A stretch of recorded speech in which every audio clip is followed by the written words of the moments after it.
Donald, welcome to our seventh edition of the Rental Roundtable. Thank you for joining today.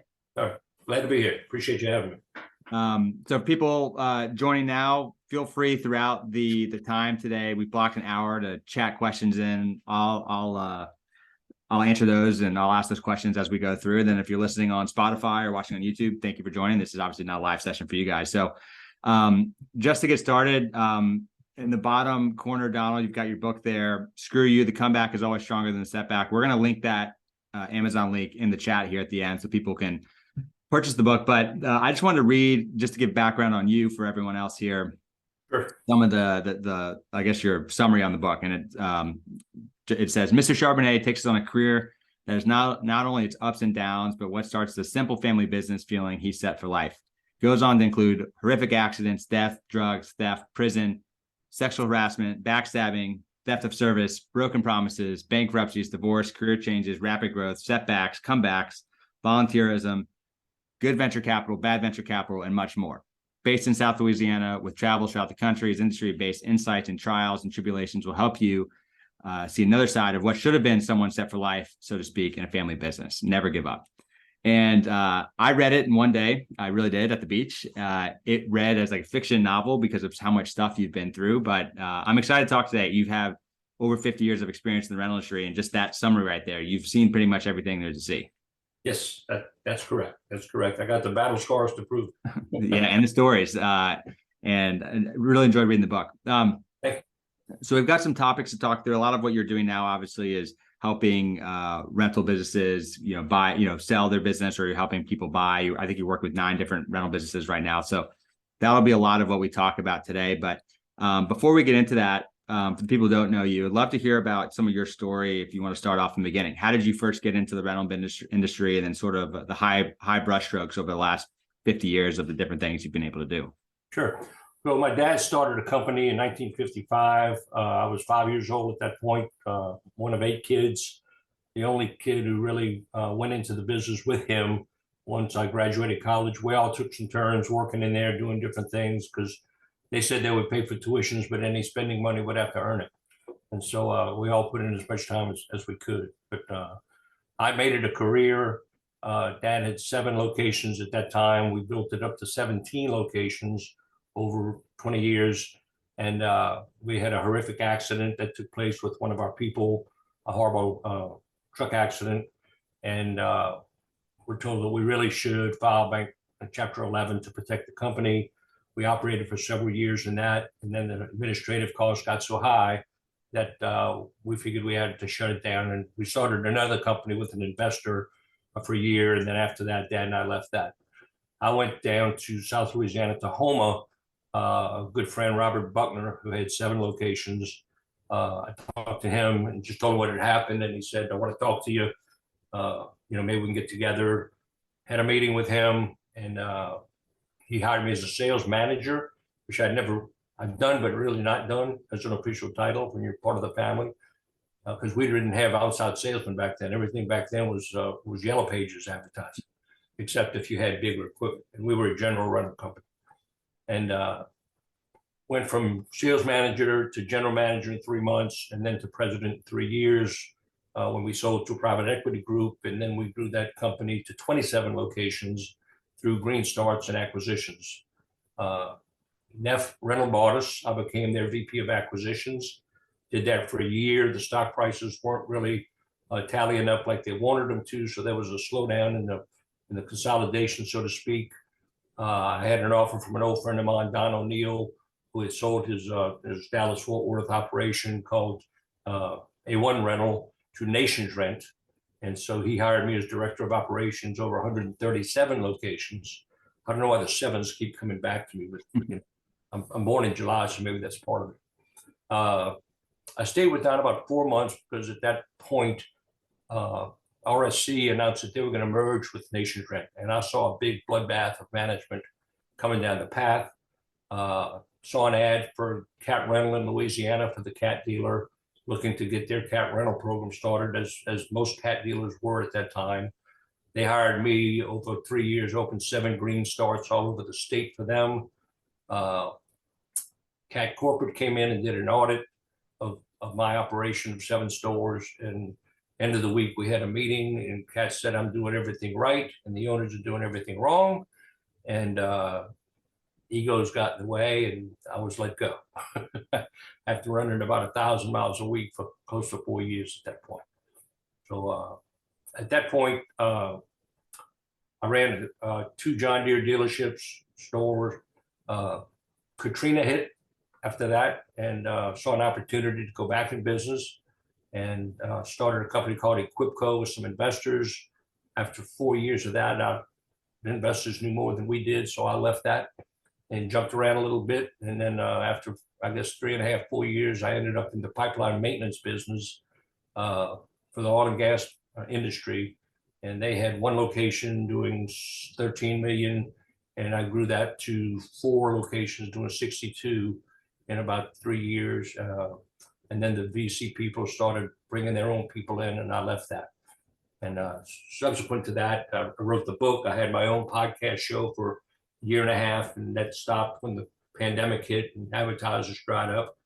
And since that time, I've gotten involved with M&A, and I'm having a good time, and I'm making some money, and hoping I'm helping some folks along the way. I've got about 9 projects going on right now.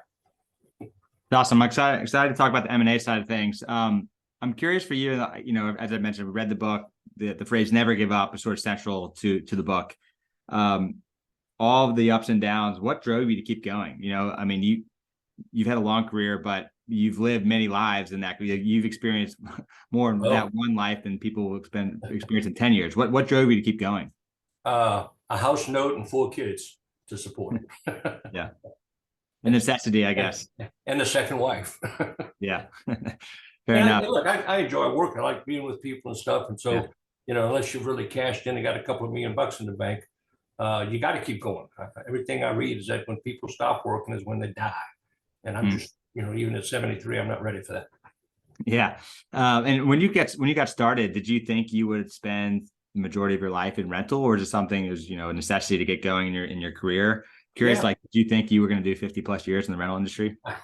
I had no idea, to be honest with you, Kyle, but things just turned out that way with different companies. And like even when I left the local cat dealer, I had offers from 3 other cat dealers just because of reputation, but I wasn't really ready to move my family and stuff.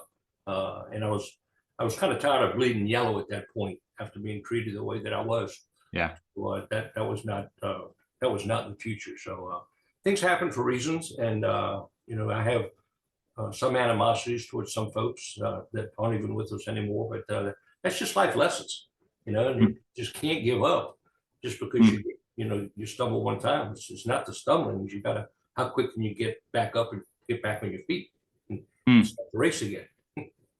I mean, that was what I liked about the book. You went into detail around rental operations, things like that. But at the end of every chapter, there was a lessons learned, and they were like life lessons that you could apply to pretty much any walk of life, any industry, any career. And I think what I've taken from that is really came down to a lot of people and reputation and how you work with people was a lot of what's driven your success.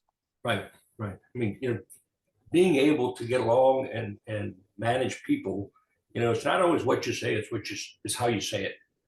So, you can rip somebody a new one, but you can do it in a way that they understand, they get the message, and you don't have to lose your cool about it, That's right. Well, I want to get into some of these topics we have here. The first one being, exit strategy excellence. You're working with 9 companies right now. You're helping a lot of rental businesses sell.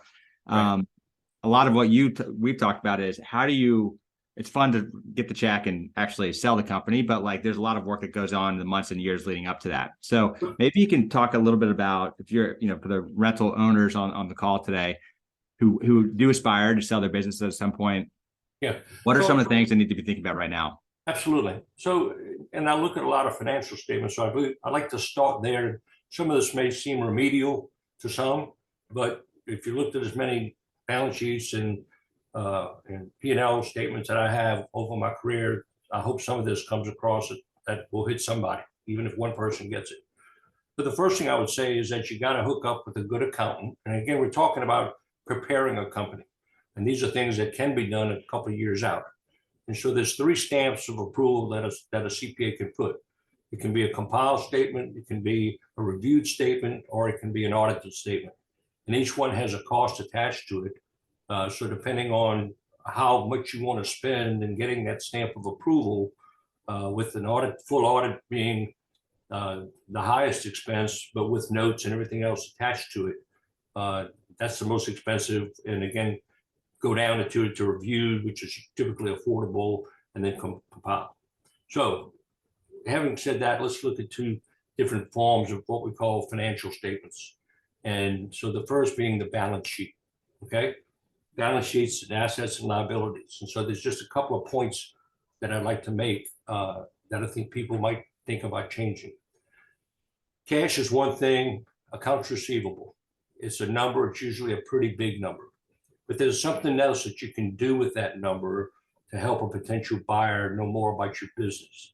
And that is to do a calculation of DSO, days sales outstanding. And it is a measure of how quickly you collect your receivables.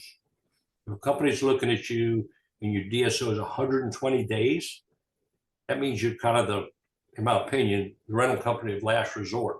And so people are renting from you, but they're stringing you out on the payments, okay? I also recommend that as you do financial statements every month, that you make it more of a package, in that you, bottom line of all that, you put your DSO, force yourself to look at it and plug that number in as part of your statement, okay? When it comes to the listing of assets, I found a lot of folks put one line of inventory. And the more breakdown and detail that you can get and give to a potential buyer, the easier it is for him to digest what you really have. So rental equipment obviously is the most important one. And then you should have trucks and trailers. And then if you have a lot of resale merchandise, you can have that in there too. And a lot of folks I see have land and building. So here's my comment about land and building. If the company owns the property, my recommendation is to take it out and put it into another entity and charge yourself rent for that. Because what's going to happen, 9 out of 10 rental companies, especially the large ones, don't want real estate. And so as you have a number in your expenses that say, I'm charging myself $3,000 a month and it's covering your note basically and insurance, when you get ready for a fair market value on what the property really should be renting for, then the buyer is going to have to make an adjustment to your financials to say, well, this is what it's going to be once we lease it from you. And along that line, you want to do typically to a seller, to a buyer, a triple net lease where they're covering insurance and taxes and maintenance if possible, So that's the main thing on the asset side that I suggest. On the liability side, make sure that first of all, I don't know that any company doesn't have any notes. That's how we build these companies. We buy a skid steer loader and we have a note to Bobcat, Kubota, whoever the case may be.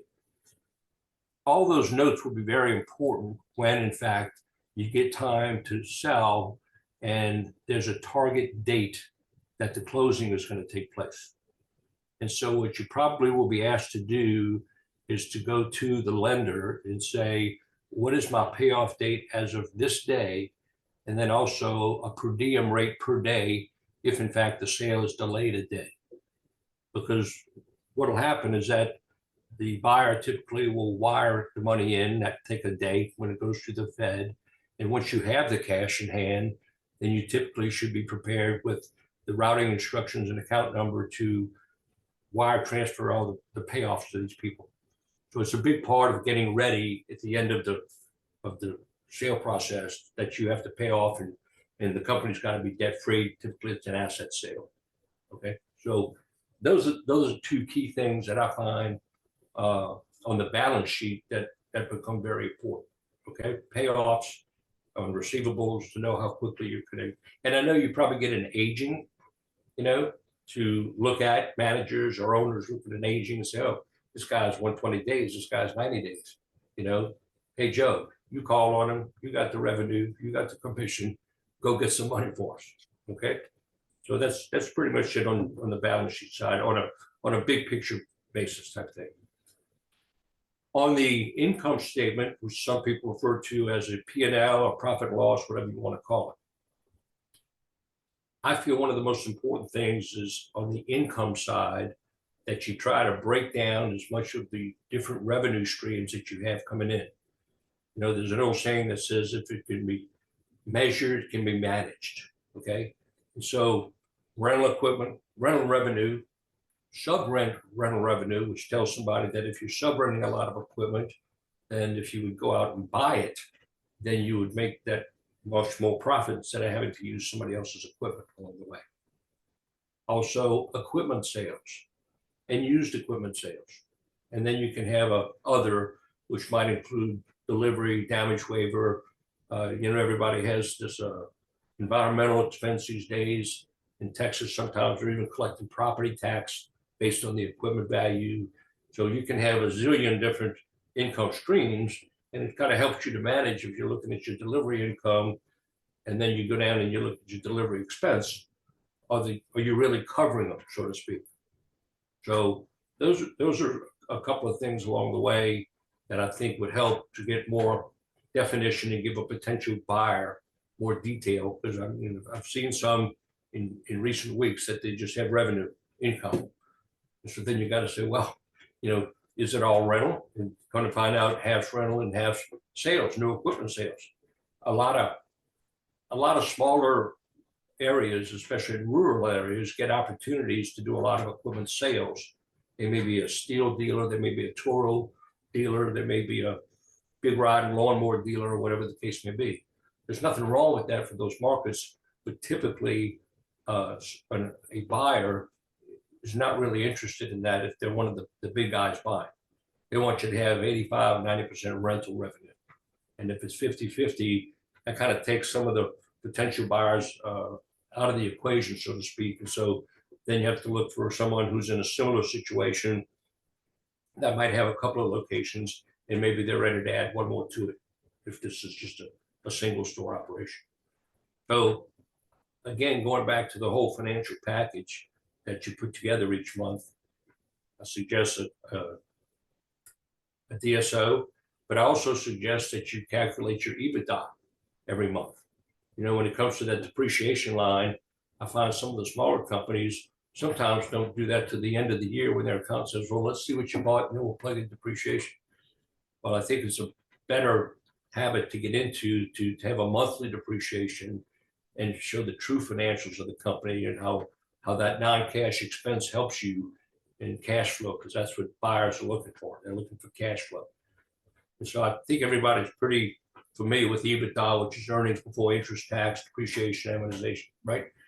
But then also there's an A that can go in front or back of that, and it's adjusted EBITDA. And those are what we call the non-recurring expenses. So if the owner's retiring and he's pulling $250 a year out of the business, that's added back as an adjustment.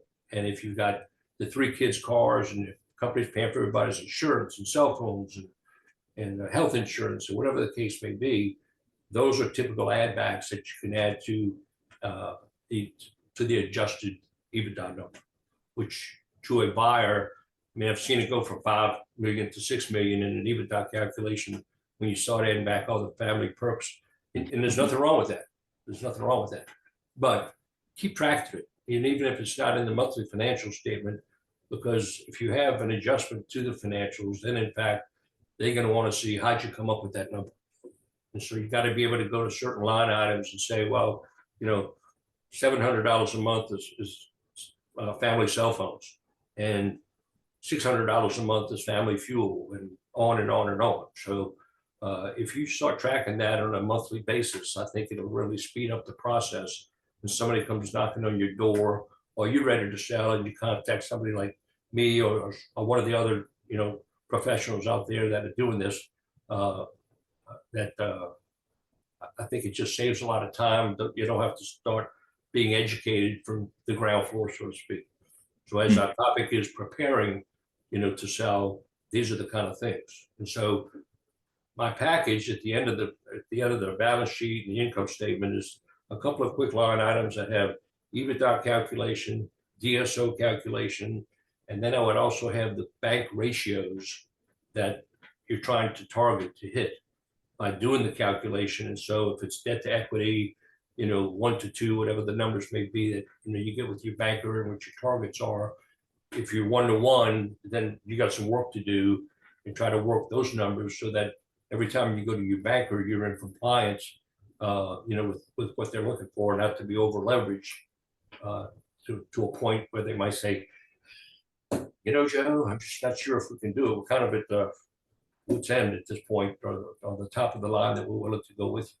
And our industry is very fortunate that they have a lot of vendors who provide financing. So, you got to have a good relationship with your banker, of course.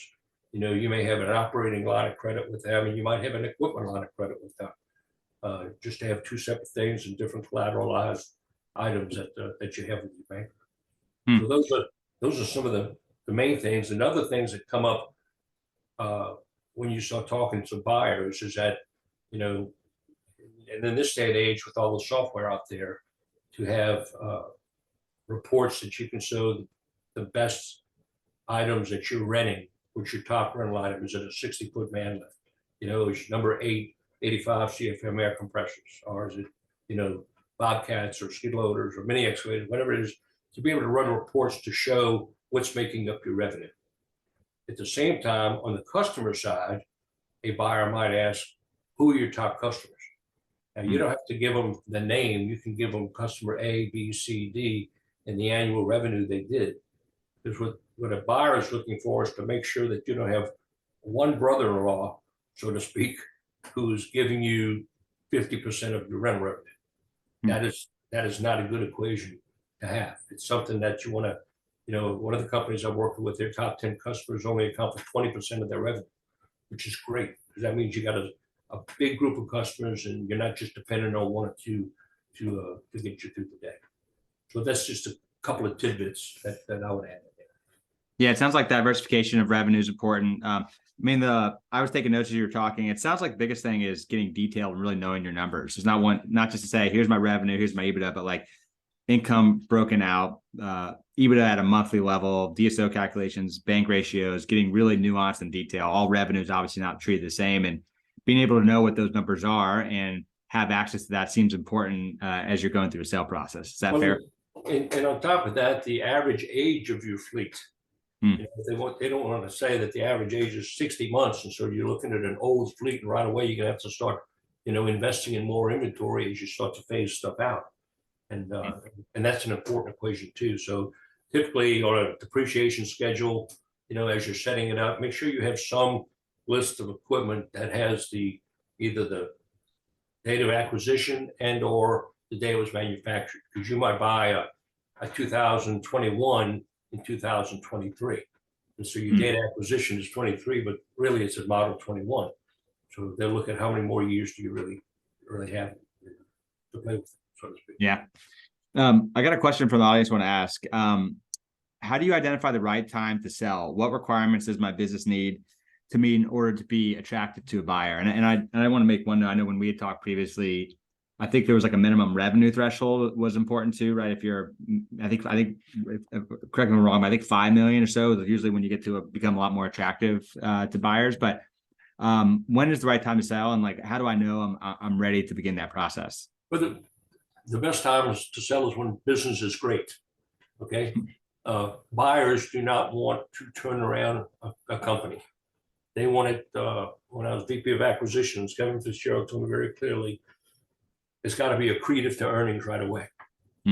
So we don't want to get somebody that we got to dump $2 million to make it profitable. So if they're not profitable to start with, we're not interested. Okay. So I find that the larger companies obviously have a better buyer market than the smaller ones do, because I'm dealing with some folks now that might do $700,000. They're in a small community. They're doing a great service. They're making money. They're happy, but they want to retire. And so that business is not as attractive to a Sunbelt, a United, or Herc, or H&E, or any of the big guys that might be looking. But if you've got 5 locations doing $50 million a year, then do the shotgun effect and let's get all of them in the hunt.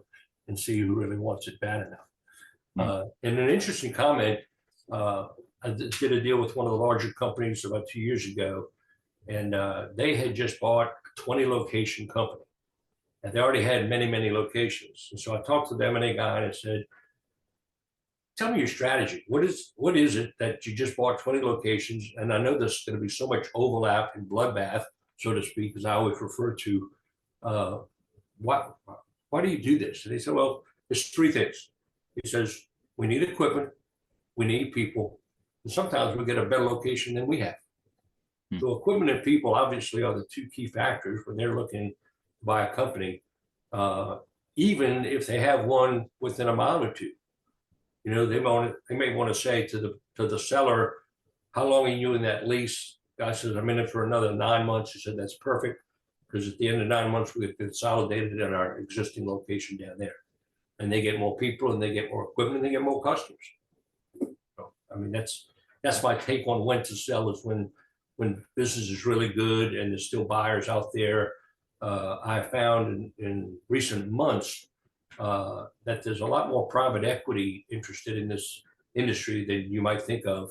And I think you find that there's a lot of private equity in it already that are not, you know, at the forefront of things. I think the only one who promotes it a bit is Kevin's company, REIC, that they grew to the point that they're now working with a partner, is a private equity firm. And I hope, Kevin, if you come hold of this, I hope I said that right, because I think he's a great guy, smart guy, and I worked with him in acquisitions for a year. So hats off to him. Great. Well, I want to move to the next topic here, which is hidden expenses, and talking about financial transparency and the full service costs of rental that we may not always think about. So talk to me a little bit about that. What are the hidden rental costs? How do I think about full cost of service for rental? You know, when I had my podcast, I did a show on that subject called The True Cost of Renting, I think it was called, or something like that. And this is more about rental rates and expenses. So typically when somebody sets a rental rate, they're looking at what the investment is on that piece of equipment, and they're looking for return on investment based on usage. Okay. And if I get X utilization on this, you know, I can keep this same for 5 years or maybe 6 years if it's a heavy piece of equipment. If it's small, you know, it really doesn't matter how much you get for it. A lot of it is what the market will bear. But if rental companies could get all the hidden expenses that really go into making a rental transaction, the rates probably would double. And so everything on the expense side of the P&L, when you look at it, rent on the building, investment in the inventory, you've got an inside sales guy that takes up some of his time, you've got a yard guy that takes up some of his time, you've got a truck driver, you've got a truck, you got fuel, you got insurance on all those things, just to name but a few. And then you've also got a maintenance factor in there that's probably like 8% of your revenue stream. And it might be 10 depending on the kind of equipment that you have. But all those things combined are, you know, they're hidden in plain sight, basically. And that nobody really, I think, takes into account when they establish a rental rate, all the overhead that comes in to running a business based on maybe $120,000 man lift, 60-foot man lift that you purchase, and you're going to rent it for a couple of $1,000s a month, or whatever the current rates may be. But it nowhere comes near the only true expense that you experience, really, cash-wise, is the note, and expense-wise is the depreciation on that equipment. And so whether it's a 5-year asset, a 6-year asset, or smaller stuff, maybe a 3-year asset, you know, that depreciation number should be weighed against what the rental rate is, but also what the note is. And then if you combine all these other expenses into it, the rates would really go a lot higher if the user would really realize what he's getting in getting that piece of equipment to them. Not to mention service calls and things like that. So that's kind of what I call hidden in plain sight as far as rates go. I like that. I mean, it sounds like generally speaking, rental companies may not be fully tracking the full cost of a rental. Correct. But let's say they were. What do you do about that? Is it actually raising rates? Is that what you're suggesting? If people really knew what the full cost was, like rental rates should be going up? Yeah. And so let's say you take a bunch of those numbers, you're going to take 15 minutes, 10 minutes of the inside sales guy. You're going to take 20 minutes of the yard guy. You're going to take another 20 minutes of the driver getting it loaded on the truck and stuff. And so maybe there's a factor of 25 or 30% that you should add to the rental rate to really help to cover all these other expenses. Not to mention, if you're large enough to have an outside salesman, that's another expense that's out there. You got his truck, you got all the trucks. And so there's just so many things. Now look, it's working because there's a lot of very profitable companies out there. So I'm not saying that everybody needs to double their rates or add 25% to their rate, because so much of the time it's what the market will bear. And so if Joe's renting it down the street for $10, you're not going to go and get $20 for the same piece. One of the things we did in our family business is every year, when we talked about rates, we would look at the number of rentals that took place and did the revenue on all those rentals go up. So if those two factors were up, then we'd say, well, maybe there's room to tweak it up a little bit. And so in the general tool business, maybe it's $1 or maybe it's $2 a day, just to test the water to see how do I don't know, because it's so much what the market will bear. And I'll never forget it. A guy came in and I was working the counter decades and decades ago, and I think he wanted a wheelbarrow or something, or I think it was an appliance dolly. And I say, yes, sir, it's $8 for 8 hours or $10 for 24 hours. He said, you kidding? I used to rent that same dolly for $5 from Tom up the street. I said, well, go ahead and rent it from him. Oh, he had to close down. Probably because he didn't get his good rates. And that's exactly what happens. You can't be the low-cost leader in this business, I think. What else can a salesman do but sell service if he's not going to bust the rates up and give a guy a discount? Now, if he's given a discount, he probably has to have a volume of business for the guy to qualify for something like that. There are a lot of companies that, say we'll do to the bigger guys $100 million a year with you. And so, yeah, we'll give you a 7% discount or whatever it may be. But you can't just come in for some, concrete contract who wants to rent a trial machine and a Georgia buggy, to do a job and say, oh, yeah, I'm going to give you 10% off, Yeah, I mean, it sounds like there's a lot of logic and reason to increasing rental prices. Have you ever personally raised prices too high? Like, have you had that experience? Yes. And so, again, those reports that say, we're not taking in as much as these, and you go back and you think about what you did, and not only on the piece of equipment that maybe you jumped it too high, but you also need to look at the customers that are involved and look at what, year over year or every 6 months to say, last year this guy did, $50,000 with us. This year he's down to 20. What did we do wrong? There's a phrase that says sometimes you got to look in the rearview mirror to see what's happened. And so when you look back at that customer and say, I wonder why he's not doing as much business, and maybe you got a rate and he got a better rate from somebody else. But if you don't go out and challenge that guy or at least ask some questions about it, you may never get him back. Or if he says, look, y'all just got too high, then you have a decision to make. So, okay, we'll go back. Something happened, and we had some costs go up, as you probably did too. And so our only income is our equipment, and so we have to try to reap that. I don't know anybody who has reduced operating expenses in the last 10 years, or especially in the last 4 years on their businesses. So if you don't keep up with that and try to, I'm not saying raise your rate by 20%, but you can tweak them a little bit, sometimes every 6 months, every 12 months, depending on, a 60-foot man lift, 10 years ago was half the price it is today. So I question if the rental rates have really doubled from 10 years ago.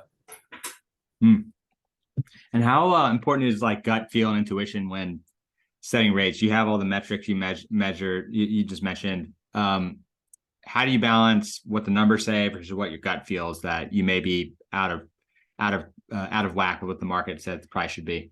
Yeah, well, then you got to fish a good bait. If your rate's too high and it's sitting on the yard, then you got to do something about it, because there was a time many years ago where there was a real slump in the economy, and people anything is better than it's sitting on the yard was the attitude of most people.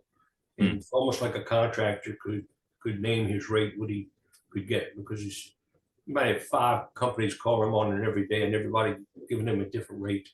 And so, I've seen different cases where they stick with one company all the time on a project, or sometimes a project manager or superintendent might say, all right, I'm going to give you this, I'm going to give you that, I'm going to give you this, give you that, just to maintain a good relationship with all the companies and give it some business. As much as I'm sure a company would like to put up a big sign and say, boom, this is a United Rentals site, or this is a Sunbelt site, or her, or whatever the case may be. But job sites that I go by just in my travels, it's not uncommon to see a lot of different vendors out there with their equipment, spreading the wealth, so to speak. Very good. I want to talk about the third topic here, which you have a lot of experience with, starting fresh versus acquiring businesses. Like, how do you think about the pros and cons for some of the people on who they want to grow? They're considering adding a second, third, fourth location, starting that from scratch, cold start, versus going ahead and acquiring a business that already exists. You've done both. So I'd love to get some firsthand experience, pros and cons of how someone should think about that. Well, first of all, if you're going to do a green start, or greenfield, as many people refer to it as, if there's something in the market that's missing on a product that's not really being made available to people, and you want to get into a specialized operation, then I can understand you doing a green start to fill a void in the marketplace. Okay. But with starting a green start, and especially if it's a general rental, and I'm working with a client right now who's doing that, trying to break into a market by opening. So you got capital expenditures. How much do you have to invest in new equipment? You've got to recruit people, which especially in this age and time is very tough. You can find locations, and you can get the people eventually out there, and you got to go and recruit new customers for your business, unless there's already a relationship, that you have, that three guys are contractors, buddies of yours, and said, yeah, hey, you need to open up and we'll give you all our business. Okay. When you acquire somebody, you might spend a little bit more in the acquisition price for getting that company, based on EBITDA, not just based on fleet. And every company has their own metrics that they look at to come up with the sale price. Okay. You get immediate fleet, immediate people, immediate customers, immediate cash flow by acquiring, but you don't have to start from scratch. You've already got typically some receivables with cash coming in, and you don't have to go out and negotiate for trucks. I mean, you're buying a going concern, and that's, in my opinion, that's the fastest way to get on the map. And especially with the number of people retiring these days, that there's rental companies out there that are for sale, and they may not be the biggest and the best, but they could be a good satellite or a branch for another even bigger company who's not in the market. But if this guy's doing $1 million a year, for example, in a minor territory, and he's always been capital strapped, a bigger company could go in there and probably double the revenues just with the inventory that they typically would put in, because they have the capital resources to go out and put 240s, 260s, 2 skid steers, too many excavators, whatever the case may be. And all of a sudden, the guys, that revenue of that location is booming up. And that's kind of the way I approach, some of the buyers that I deal with. I always try to tell them it's good as it is, but I always look at what it can be, with adding more inventory to it. And so you're going to, you have more expense over the purchase price, but what you can do with that and make out of it, getting it at I don't call it a reduced rate, because we always try to do the best for our clients. But I think buying to grow is a lot better, and it's just proven every week as we read in the trade journals about all the acquisitions that are taking place. I think the latest was Sunbelt announced 9 locations that they did, in the first half of the year. And so that speaks volumes. You do have this other side of things where people who have sold and maybe were not ready to retire, and so they have a non-compete, and they say, okay, my non-compete's out. I don't like the way they're running the business. I'm going to go back into the business. But they're educated. They know what to do at that point. You don't just get somebody off the street and say, hey, that's a rental company. That looks like could be a good business. I read all the time on Facebook in the rental equipment, what you call it, a blog or a post, whatever it is, that these guys are, hey, I bought 6 pieces of equipment. How am I going to, what do I do next? Or how do I market it? Or what are the best brands if I'm looking at this and that?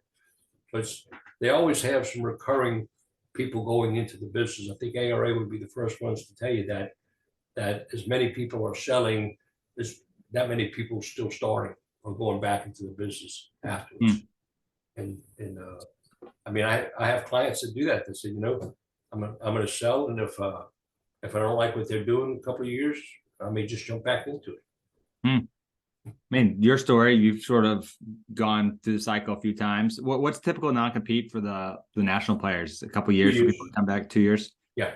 I mean, it sounds like acquiring with immediate cash flow, customers' equipment, fastest.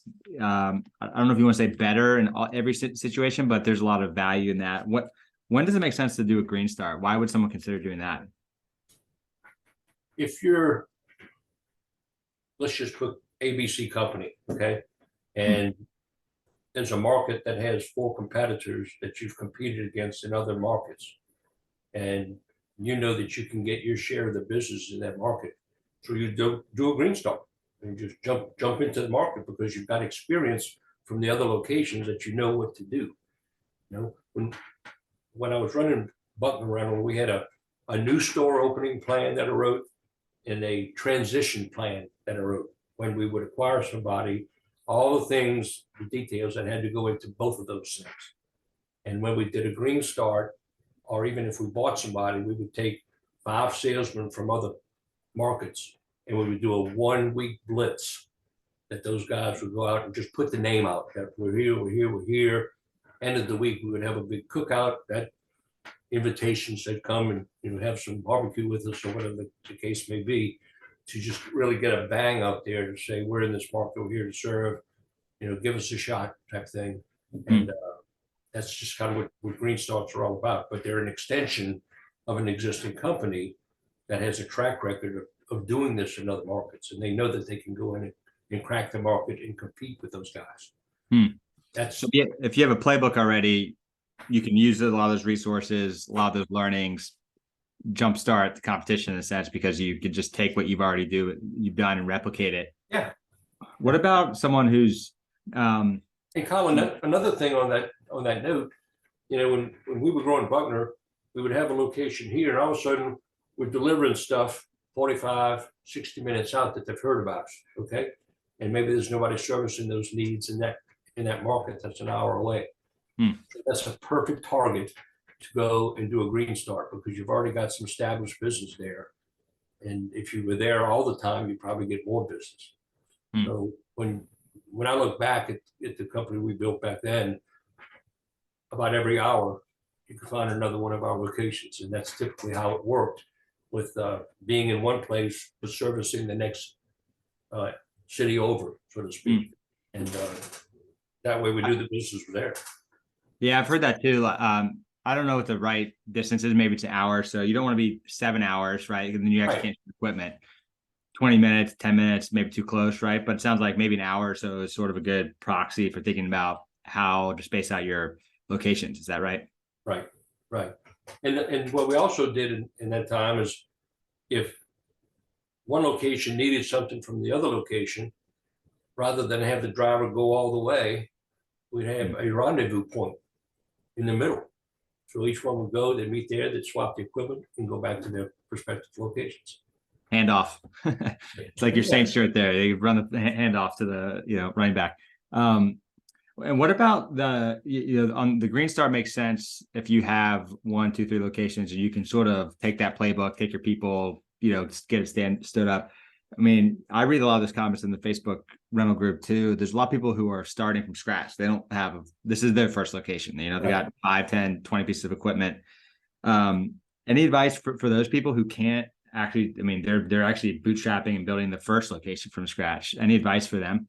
Well, you got to start somewhere. Okay. Yeah. And the first thing you got to do is go out and build relationships, with those contractors and say, yeah, I know you're getting it from XYZ, and I know they got 200 stores and stuff, but I can give you better service with my small fleet and pay more attention to you. And, along that line, be it a green start or an acquisition. One of the key things that I always used to tell my folks is that, you put it out there the first time, and everything mechanical something's going to go wrong. It's going to break down. Yeah. You got to have a plan. And so my comment to them is that we got to treat every service call like a medical emergency. You got to put an ambulance light on the service truck. Get out there and let the people know that you're out there in 30 minutes or so. I mean, I'm not a technician by any stretch of the imagination, but I've gone to a job site with a couple of tools and kind of hovered around the equipment until the real technician could get there. But I wanted the guy to know that at least we had somebody on the spot, taking a look at what might be wrong with the equipment. So, and I hear things lately about, the response time to service calls is not that great for everybody. And maybe it's because they're just so busy. And so, if a salesman from another company goes on a job site to make a call and the superintendent says, yeah, that scissor lift's been down for, a day and a half and they still have not come out to fix it. And you're giving a guy an open window to go and say, I can have you one here within 30 minutes. That's maybe even newer than that. And no delivery charge, because I know you've already paid for delivery to get that one out here. We'll just charge you a pickup charge when you finish with it. So sometimes those service calls are windows of opportunity for the salesman when they sometimes just takes creating a little luck, being at the right place at the right time. Yeah, interesting. I sort of like for the smaller guys getting started, how treat everything like a medical emergency, almost like get it fixed. It sounds like leaning into the service piece when you're getting going, building reputation is important. Would you say it's a mistake to win on price when you're early on? I think that could be a temptation. I know we talked about the full cost of service. I can imagine it's easy to say we're the low price leader, come to us. Like, how important is maintaining price integrity and not trying to be the low price leader when you're starting? Well, as you just said, there's always a temptation. You got it. He's giving it to you for $100. I'll give it to you for $90. Okay. That tells me a lot about the customer at that point. And he's willing to take the cheapest thing and not be concerned about the service behind the sale. So, if somebody's at 100 and you're at 75, end of the day, you get what you pay for. And if the $100 guy takes care of the customers, responds to the services quick enough, that guy's going to keep the business all the time. Sometimes superintendent, although they might be on a bonus program, depending on how much money is spent on the job, so they want a fair rental price along the way. And so, to me, it's more confusing to be swapping suppliers all the time rather than to stick with one, and unless they don't do you justice in taking care of their equipment when the time comes. It's interesting. Have you found there's a correlation between willingness to pay and being a lower paying customer and being a challenging customer? Because that's something we have seen. Our worst customers sometimes are our lowest paying customers. Right. Have you seen that in your experience as well? Absolutely. And the other side of that is like we talked about with the receivables. When they want something and they need it, boom, like that. And so you bust your ass to get it out there, good piece of equipment, and all of a sudden it's 120 days and they haven't paid you for it. Never gotten paid. You're the good guy when you get it out there, but you're the bad guy when you want to get paid for it. Yeah. So it goes back to the foundations of starting though from scratch, making sure you can hold your price. It's when you're just trying to get renting, it's easy to go low on price, but you may end up paying for it long term with a quality customer. That's correct. That's correct. Well said. The last topic here is just a broad topic, 50 years plus in the industry, and you're still working in the industry. Think about a equipment rental operator, top 3 lessons or learnings you've seen in your career that you want to share for, not necessarily an owner, but a manager, someone working in the equipment rental industry. Well, I would say that probably the number one thing is solidifying and building relationships. And that is with your employees, management, and customers. And what I mean by solidifying with a customer is that typically the only person they see is the outside salesman, if in fact you have an outside salesman. So let's use that scenario that Joe calls on ABC Construction all the time. They're buddies, they got it good. But management or an owner needs to have that same relationship with that guy, with ABC. Because here's what happens. If the salesman jumps ship, and we all know that they do, I found that 9 times out of 10, the salesman's going to take the business with him. Then about the owner who put up all the money, barred to the hilt, signed his ass off to get enough equipment to service this guy's account. And then the salesman jumps ship to another rental company and he takes the business. So it's, in my opinion, it's important that a manager or owner have an ongoing relationship with them. Even if they've got to ride with the outside salesman, sometimes, once every other week to go see customers and just tell them, look, appreciate your business. I'm the manager. If ever you can't get in touch with Joe, feel free to call me. Here's my cell number, blah, blah, blah. So that you have at least a shot of going back to the guy and saying, wait, we provided you good equipment. We provided you good service. I know, he left and went to another company and he wants your business and stuff. And so I hope that we can maintain some of your business along the way. So that to me is one of the keys. I can tell you that when I opened 7 cat rental stores, all Green Stars, what I would do is I would run an ad. Back then you could run ads in the newspaper. Okay. A word of mouth would get out that, cats coming to Shreveport, Louisiana. And so I would get and interview salespeople, for example, and I would ask them to say, I don't want the names of the customers, but tell me customer A through G and what kind of revenue you can expect. But most important, what are the things that they rent? So that I could build an inventory around things that we know that we could put out rather than just say, well, here's our standard inventory package, go rent this stuff. And the guy says, well, I don't really need 30-foot scissor lifts. I need, 2019s. Or, I don't need 40-footers. I just need 60s. And so don't waste money on buying the wrong things. So that was just part of my strategy, in setting up an inventory and letting salesmen prove to you that they were going to produce rather than somebody say, well, I was in this other industry and I know a lot of people and I think I can put you on the map. And those customers don't rent equipment. So we're very fortunate in this day and age in this industry that there's so many great, talented people out there in all walks of the shop, from outside to inside, to managers, to administrative people, to yard people, to drivers, to technicians. Technicians are one of the most valuable people. And it's not like working at a car dealership where you're working on the same thing all the time. These guys got to jump from an air compressor, to a mini excavator, to a man lift, all in the same day. And yeah, a lot of it's diesel and hydraulics, but everyone has its own, nuance that they got to fool with. So those guys, and there's been a lot of stealing of those guys, so to speak, along the way too. It's not just outside sales. Yeah, that's right. So your first lesson is building, solidifying relationships, how important that is with customers, employees. What else would you put in your top 3? Oh, I would say recruit people that you can learn to trust and also that they're trainable.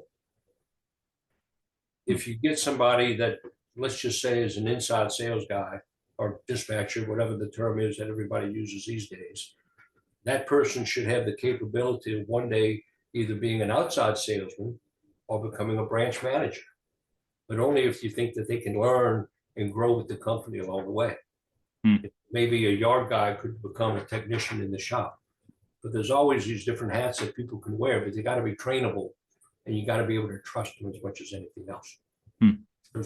That's a big part. When I left Neff, and then shortly afterwards, Nations Rent, and went to the Caterpillar dealership, and a lot of the guys that I had worked with at Buckner, so to speak, which became Neff, I had enough people on word of mouth to open 5 locations the first week. But all those people were going to leave behind a big bucket of shit, if you know what I mean. Yeah. With a lot of vacancies at that location. So we weren't ready to do that many, but I guess because of the way I had managed people along the way, that they were anxious to come work with me again because of the way that they were treated, you know. That's just one of the things I'm big on. If you can't trust somebody you're working with, then they shouldn't be working with you. Yeah. So I like it. I mean, relationships, getting people you can trust and coach. Right. Final thought on and like a top 3 you put in there? Ask a lot of questions and listen. Because there's a lot of folks out there that are in the trenches every day that might have a better idea than you. One of the biggest things that I used to do in training managers is that when something would go wrong, it's a learning opportunity. And so they're kind of panicked. Something's happened, and they got to call you to say, what do we do? What do we do? What do we do? The first thing that I would ask them is that, what do you think we should do? And train people to start thinking for themselves and listen to their ideas. And they may not always be right. And so you could say, that's a good idea, but I think if we do this, these other things may fall like dominoes at the time. Or you might say, that's a great idea, do it. And then they build some confidence in the way that they handle situations and problems along the way, and mainly just getting people to think for themselves instead of pushing the panic button every time. So those are my 3 things. You can talk about the way you talk to people, about, with your customers, with your employees, and your vendors who are so important to you along the way. They play a big role in every rental company, is who their suppliers are. And if there's a problem, one of the first things I used to do when I'd go into a shop is go to the down equipment line and check the dates on the tags to see how long it's been down. I was big about uptime. And so go to the service manager and say, this thing's been down for 6 weeks. What's the problem? Says, well, they got a problem with parts. We've called them, we've ordered them, but they can't deliver the parts. And that's when I'd get involved and call the sales rep and say, hey, you need to fix this problem for me. I don't care if you got to take it off another piece of new equipment, but you're costing me revenue by that equipment being down. That was one of the sticklers with me about, companies not supporting their product line. And I hear rumors of some of that going on now. I know there's a lot of supply chain issues that are still happening. Yeah. And some of it's easing, and some of it's out of their control. But it's a big one, having the right fleet up all the time. Yeah. Well, Donald, it's been awesome having you on. Hours gone fast here. One of my big takeaways is points of knowing your numbers and getting detailed in your financial statements as you think about wanting to sell. We've linked in your LinkedIn, email, and book in the chat for anyone here. Thank you. Last thought here for you, Donald. At the very end of your book, you said the equipment rental industry has been my life, inspired by my father, Clayton. Dad, I thank you again for all you've taught me, especially my work ethic and how to treat and manage people. So with that in mind, one final piece of advice or thought for that you want to leave the next generation of rental leaders. Treat people fairly. Treat people how you want to be treated, and try not to lose your cool in a bad situation. Take a deep breath.